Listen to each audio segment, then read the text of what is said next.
Have you ever wondered what your world will look like once it's been ravaged by climate change? Not the world in the abstract sense, but your world. This is the Charles River Esplanade, a park and running trail that spans most of the Charles River in Boston.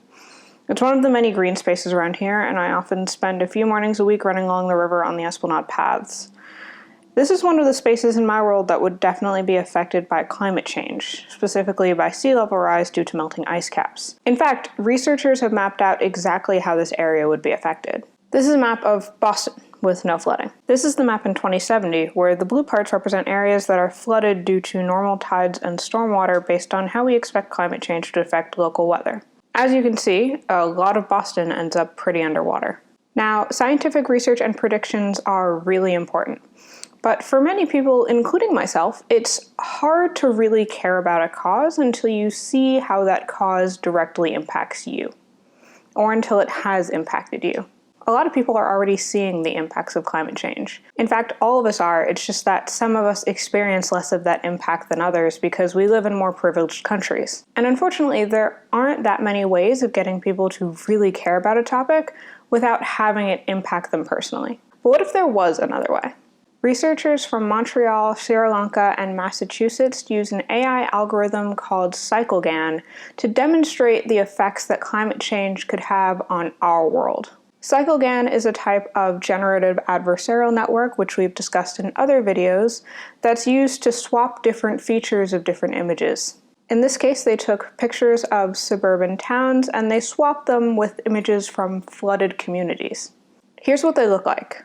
I don't know about you, but that doesn't look great, and if that doesn't resonate with you, you can actually use CycleGAN to swap this with pictures of the spaces around you.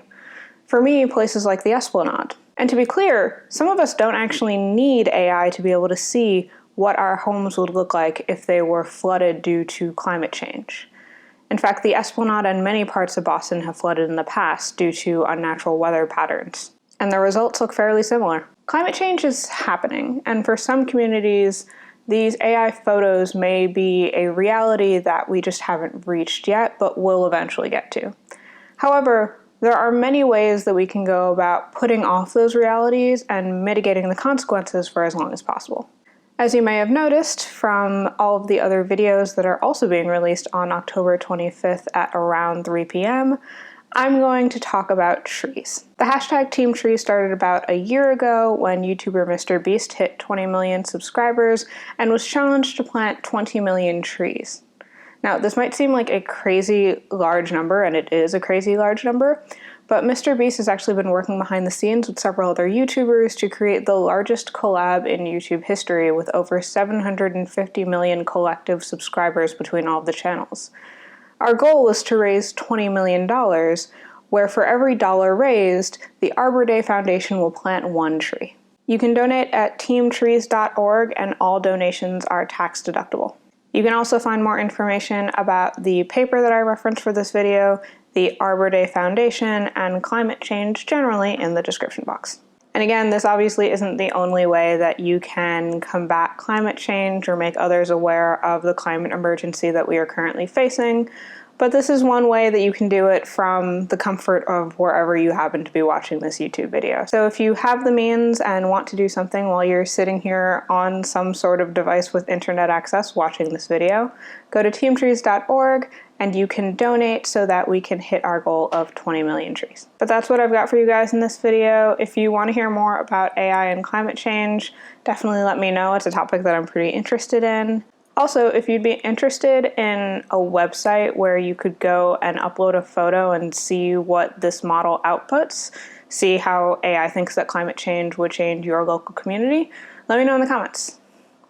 And of course, if you have any other climate change topics that you'd be interested in having me cover, let me know those too. Otherwise, you can let me know that you like this video by subscribing to my channel and smashing that like button. You can also support me on Patreon. Thank you so much to all of my current patrons. If you are a patron, then you should keep an eye out for the announcement for next month's Patreon-only Q&A session, because it will probably be announced in the next week or so. Otherwise, you can find me on Facebook, Twitter, and Instagram, and I will see you guys in the next one. Bye.